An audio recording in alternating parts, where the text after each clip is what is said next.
बिस्मिल्लाहिर्रहमानिर्रहीम। अस्सलाम वालेकुम स्टूडेंट्स। आज के लेक्चर में हम सॉल्व करेंगे chapter 6 functions and graphs exercise number 6.1। Lecture start करने से पहले मेरे चैनल को लाइक, सब्सक्राइब और शेयर ज़रूर कर दें। एक्सरसाइज स्टार्ट करने से पहले सबसे पहले पढ़ लेते हैं कि फंक्शंस क्या होते हैं। क्लास 9 में आप पढ़ चुके हैं चैप्टर 3 में एक्सरसाइज नंबर 3.4 में सेट्स और रिलेशन के बारे में। सपोज ये सेट ए है और ये सेट बी है।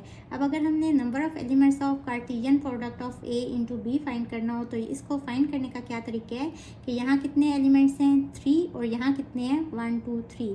तो दोनों के नंबर ऑफ एलिमेंट्स को मल्टीप्लाई कर देंगे तो इसके कार्टेशियन प्रोडक्ट में कितने नंबर ऑफ एलिमेंट्स होंगे, टोटल 9।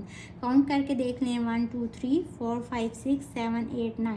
और कार्टेशियन प्रोडक्ट बेसिकली किस तरह से लेते हैं कि इसका फर्स्ट एलिमेंट लेते हैं, ऑर्डर्ड पेयर की फॉर्म में लिखेंगे और इसके साथ इनको 1 बाय 1 लिखेंगे तीनों को। तो 1 0 फिर 1 3 फिर 1 4 इस तरह से।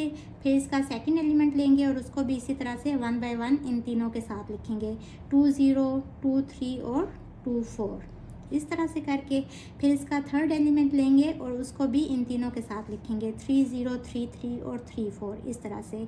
और इसके बाद हमने number of binary relations of this relation A into B ये हमने पढ़ा। ये किस तरह से फाइंड करते हैं कि 2 की पावर में हमने जितने भी number of elements of this Cartesian product आते हैं ना उसको 2 की पावर में लिख देते हैं। तो इसको आप कैलकुलेट कर दें या इस तरह से भी आप आंसर लिख लें, इस तरह से भी सही होगा।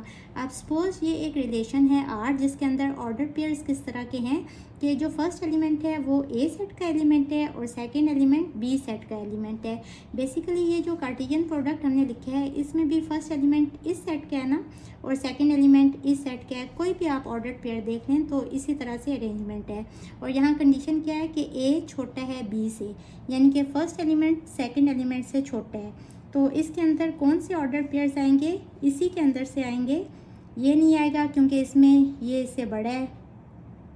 ये वाला ऑर्डर्ड पेयर आएगा क्योंकि 1 3 से छोटा है। फर्स्ट एलिमेंट सेकंड से छोटा होना चाहिए ना, ये भी आएगा क्योंकि ये इससे छोटा है। इसके बाद ये वाला आएगा, फिर 2 4 ये वाला भी आएगा ऑर्डर्ड पेयर इसके अंदर। ये इससे बड़ा है, ये नहीं आएगा। ये इसके इक्वल है, ये भी नहीं आएगा। यहाँ 3 4 से छोटा है तो ये भी ऑर्डर पेयर इस रिलेशन के अंदर आएगा। इसके बाद हमने डोमेन और रेंज के बारे में पढ़ा कि डोमेन क्या होती है कि जो फर्स्ट एलिमेंट होता है ना बेसिकली यहाँ 1 है, यहाँ 1, यहाँ 2 2 यहाँ 3। तो इस तरह से आप वैसे तो आप रिपीट करके नहीं लिखते डोमेन में, लेकिन यहाँ मैं आपको बता रही हूँ कि इस तरह से लिखने हैं। और रेंज के कौन से एलिमेंट्स होते हैं, जो सेकंड वाले होते हैं 3 4 3 4 और 4। तो जो डोमेन है ना, अगर ये पूरे का पूरा सेट ए आ जाए तो उस केस में हम कहते हैं कि ये जो रिलेशन है ये एक फंक्शन भी है। सपोज यहाँ से आप कोई और रिलेशन लें 1 3 फिर 2 3 और फिर 3 4। अब यहाँ से अगर आप डोमेन लिखें, डोमेन ऑफ R1 तो वो क्या है 1 2 3। अब देखें डोमेन किसकी इक्वल आ गई, ये पूरे का पूरा सेट ए आ गया ना। तो इस केस में हम कहेंगे कि ये जो है ना ये एक फंक्शन है from set A to set B.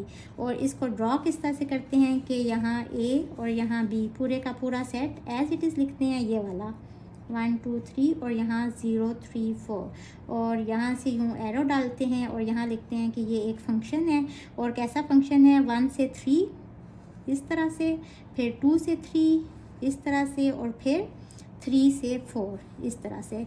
यहाँ रिपीटेशन भी हो सकती है, यानी कि 2 एलिमेंट्स का एक इमेज आ सकता है। तो यहाँ रिपीटेशन नहीं हो सकती और यहाँ आप कोई लेटर मिस भी नहीं कर सकते, लेकिन यहाँ मिस भी हो सकता है जैसे कि 0 मिस है। और रिपीटेशन भी हो सकती है जैसे कि 1 का आंसर यहाँ 3 है और यहाँ 2 का भी आंसर 3 है। तो इस तरह से अब ये क्या है, ये एक फंक्शन है। जब ये हम फंक्शन लिख लेते हैं ना तो फिर हम इसको डोमेन भी कहते हैं, इस वाले सेट को। इस सेट को हम प्री इमेज भी कहते हैं कि 1 जो है वो 3 का प्री इमेज है, इसी तरह 2 भी 3 का प्री इमेज है। तो इसको हम प्री इमेज भी कहते हैं और इसको हम x की वैल्यूज़ भी कहते हैं। अच्छा, सपोज़ आपके पास इस तरह का कोई रिलेशन है कि आप लिखें f of x equals to 2x + 3। अब यहाँ से f of 1 क्या होगा, 2 × 1 + 3 विच is equals to 2 + 3 5। f of 2 क्या होगा, यहाँ x की जगह पे 2 पुट करें तो 2 2 ज़ा 4 + 3 = 7। इसी तरह f of 3 पुट करें तो 2 × 3 2 3 6 प्लस 3 इज़ 9।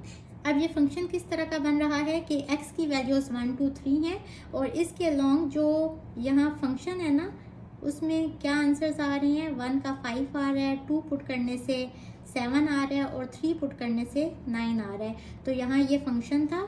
ये वाली जो वैल्यूज़ होती हैं इनको हम कहते हैं कि ये प्री इमेज हैं, या इनको हम डोमेन भी कह रहे होते हैं, या इनको हम इनपुट भी कहते हैं।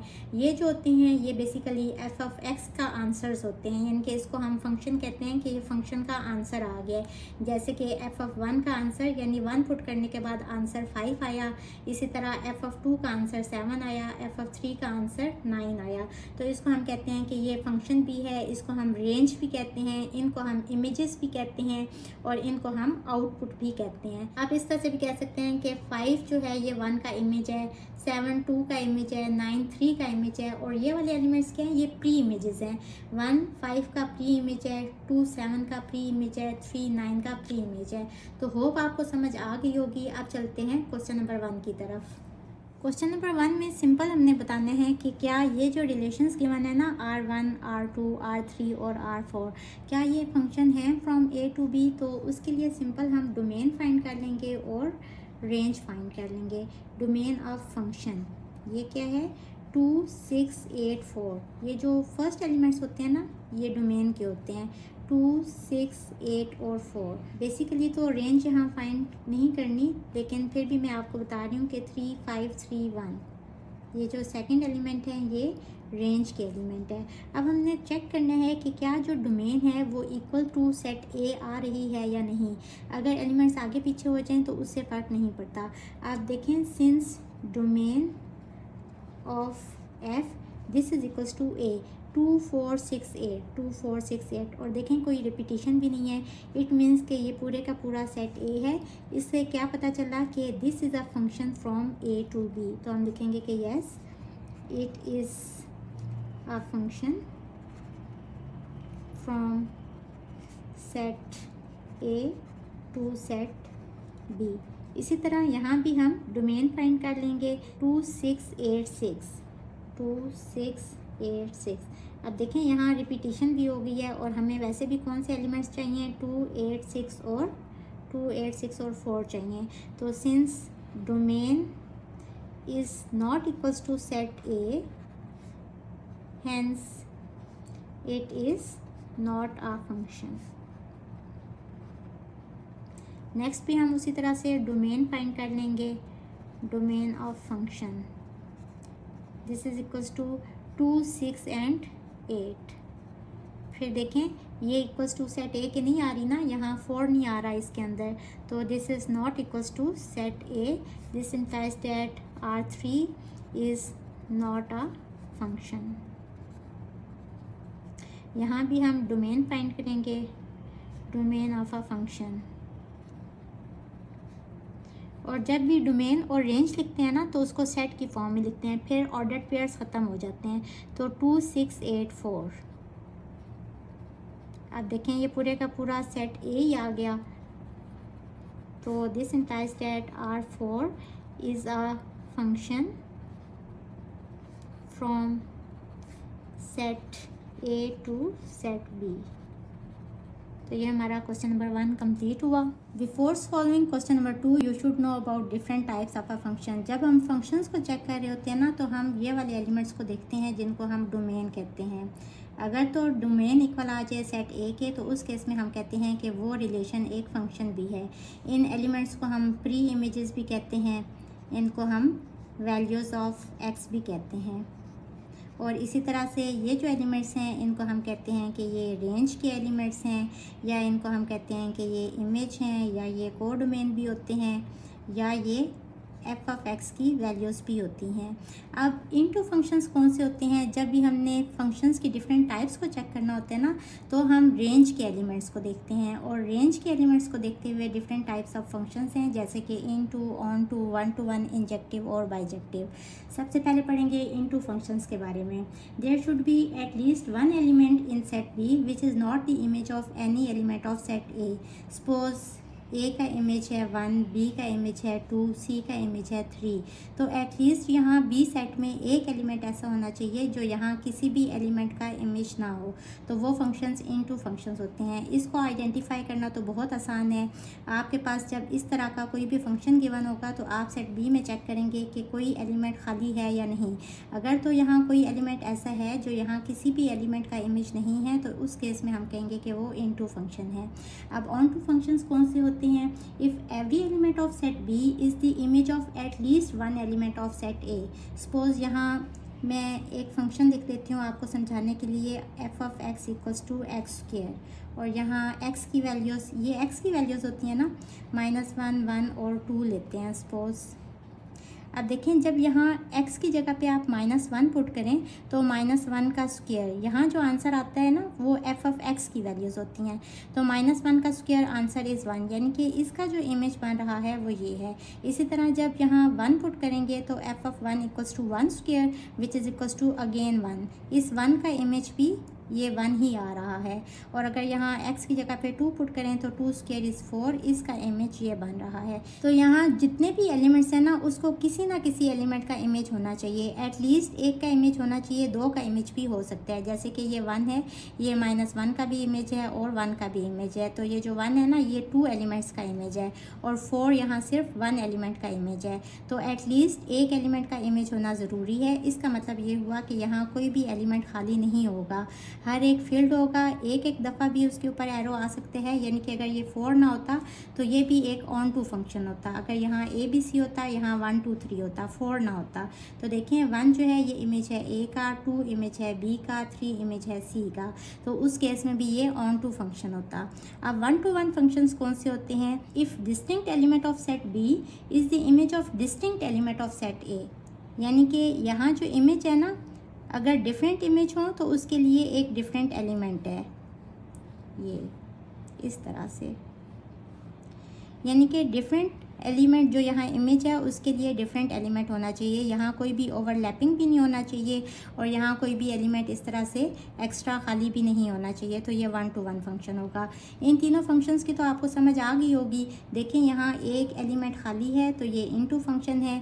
जब यहाँ कोई भी एलिमेंट खाली ना हो, बेशक ओवरलैपिंग हो रही हो, तो इस केस में ये ऑन टू फंक्शन है। अच्छा, ओवरलैपिंग यहाँ भी हो सकती है, जैसे सपोज यहाँ डी भी एक एलिमेंट है और डी का भी इमेज सपोज 3 ही है, तो देखें यहाँ ओवरलैपिंग तो हुई है लेकिन एक एलिमेंट एक्स्ट्रा खाली बच रहा है। एलिमेंट का खाली बचना ज़रूरी है, उस केस में वो इनटू फंक्शन होगा। अब यहाँ ओवरलैपिंग भी हो सकती है लेकिन कोई भी एलिमेंट खाली नहीं होना चाहिए, तो उस केस में वो ऑन टू फंक्शन होगा। 1 to 1 फंक्शन में ओवरलैपिंग नहीं होनी चाहिए, हर जो एलिमेंट है वो डिफरेंट एलिमेंट का इमेज होना चाहिए, तो ओवरलैपिंग एक्सेप्टेबल नहीं है 1 to 1 फंक्शंस में। अब इंजेक्टिव फंक्शंस कौन से होते हैं? जो इनटू भी होते हैं और 1 to 1 भी होते हैं, यानी कि जो इनटू और 1 to 1 दोनों की कंडीशंस को सेटिस्फाई करते हैं। अब सपोज़ यहाँ ए सेट के एलिमेंट्स हैं ABC और सपोज़ B सेट के एलिमेंट्स हैं 1 2 3 4। अगर तो आप इनटू फंक्शन को देखें तो देखें इनटू फंक्शन की बाय डेफिनेशन क्या है कि एक एलिमेंट खाली होना चाहिए। यहाँ देखें एक एलिमेंट खाली है। और 1 to 1 फंक्शन की क्या डेफिनेशन है कि हर एलिमेंट जो है वो डिफरेंट एलिमेंट का इमेज होना चाहिए, तो हर एलिमेंट डिफरेंट एलिमेंट का इमेज है, ओवरलैपिंग भी नहीं है। तो ये जो एग्जांपल है ये इंजेक्टिव फंक्शन की एग्जांपल है और ये एग्जांपल दोनों कंडीशंस को सेटिस्फाई कर रही है, इनटू और 1 to 1 फंक्शंस की। अब बाइजेक्टिव फंक्शंस कौन से होते हैं? जो ऑन टू भी होते हैं और 1 to 1 भी होते हैं, यानी कि जो दोनों की कंडीशन को सेटिस्फाई कर रहे होते हैं। यही वाली एग्जांपल यहाँ भी होगी बाइजेक्टिव फंक्शंस की। 1 2 3 कर लें। देखें हर एलिमेंट के लिए यहाँ डिफरेंट इमेज है, हर इमेज के लिए डिफरेंट प्री इमेज है, यानी कि ओवरलैपिंग भी नहीं है, तो ये 1 to 1 फंक्शन की कंडीशन को सेटिस्फाई कर रहा है। और ऑन टू फंक्शन की क्या डेफिनेशन है कि हर जो इमेज है ना उसके लिए एटलीस्ट 1 प्री इमेज होना चाहिए। तो देखें हर एलिमेंट के लिए एटलीस्ट 1 प्री इमेज है। 2 का देखें प्री इमेज B एक है ना, एक से ज़्यादा हो सकते हैं लेकिन वो सिर्फ ऑन टू फंक्शंस होंगे क्योंकि वहाँ फिर ओवरलैपिंग हो जाएगी, लेकिन 1 to 1 के लिए ओवरलैपिंग नहीं होनी चाहिए। तो ये एग्जांपल है बाइजेक्टिव फंक्शंस की। होप आपको फंक्शंस की समझ आ गई होगी। अब चलते हैं क्वेश्चन नंबर 2 की तरफ।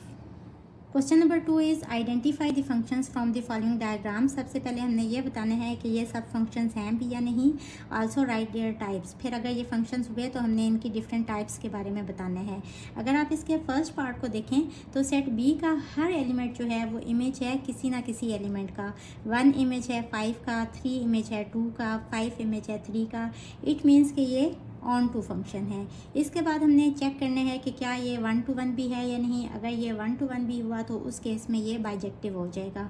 अब देखें हर एलिमेंट डिफरेंट एलिमेंट इमेज है डिस्टिंक्ट एलिमेंट का, यानी कि डिफरेंट एलिमेंट का। यहाँ देखें 3 जो है ये इमेज है 2 का, 1 इमेज है 5 का, 5 इमेज है 3 का। तो हर इमेज के लिए एक डिफरेंट एलिमेंट है, तो इट मीन्स कि ये बाइजेक्टिव भी है। तो हम लिखेंगे कि yes this is a function. और फंक्शन किस तरह से हुआ कि हमने सेट ए को देखना होता है ना, डोमेन को 2, 3 और 5। 2, 3, 5 देखें ये पूरे का पूरा सेट ए आ रहा है ना। डोमेन क्या होगी इस फंक्शन की, डोमेन ऑफ एफ, ये इक्वल होगा 2, 3, 5। दिस इज इक्वल्स टू पूरे का पूरा सेट ए। तो इट मीन्स कि yes this is a function. और अब हमने बताना है कि ये कौन सा फंक्शन है। तो फंक्शन को हम किस तरह से लिखते हैं, F is a function from a to b। ये फंक्शन है from a to b। This is a bijective function. इसके बाद इसके सेकंड पार्ट में सबसे पहले हमने ये चेक करना है कि क्या g जो है ये फंक्शन है from p to q। Domain of g ये क्या आ रहा है, 0 और 2, वो वाले एलिमेंट्स जो यूज़ हो रहे होते हैं। This is not equals to set p। It means के ये पूरे का पूरा ये वाला सेट आना चाहिए ना, तो ही ये फंक्शन होगा। तो हम लिखेंगे कि no it is not a function.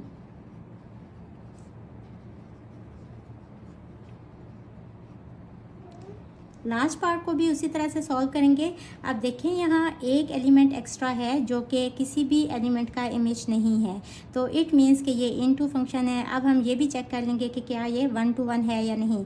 अगर ये 1 to 1 हुआ तो उस केस में ये इंजेक्टिव भी हो जाएगा। ये तो हमें पता चल गया कि ये इनटू है, क्योंकि यहाँ एक एक्स्ट्रा एलिमेंट ऐसा है जो यहाँ किसी भी एलिमेंट का इमेज नहीं है। अब ये 1 to 1 नहीं है, क्योंकि 1 to 1 में हर एलिमेंट के लिए डिफरेंट यहाँ एलिमेंट होना चाहिए, यानी कि हर एलिमेंट इमेज होगा डिफरेंट एलिमेंट का। तो देखें सी जो है ये 2 एलिमेंट्स का इमेज है, ये डिफरेंट एलिमेंट का इमेज होना चाहिए था। यानी कि सी का इमेज अगर 4 है तो 2 किसी और एलिमेंट का इमेज होना चाहिए था। इट मीन्स कि ये 1 to 1 नहीं है। तो yes this is a function. क्योंकि फंक्शन क्यों है, हमने डोमेन चेक करनी है ना। ये एक्स है, ये वाई है, और यहाँ फंक्शन है एच। तो डोमेन क्या है, 0 to 4।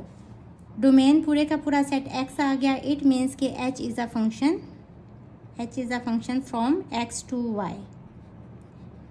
और ये कौन सा फंक्शन है, इज़ एन इनटू फंक्शन।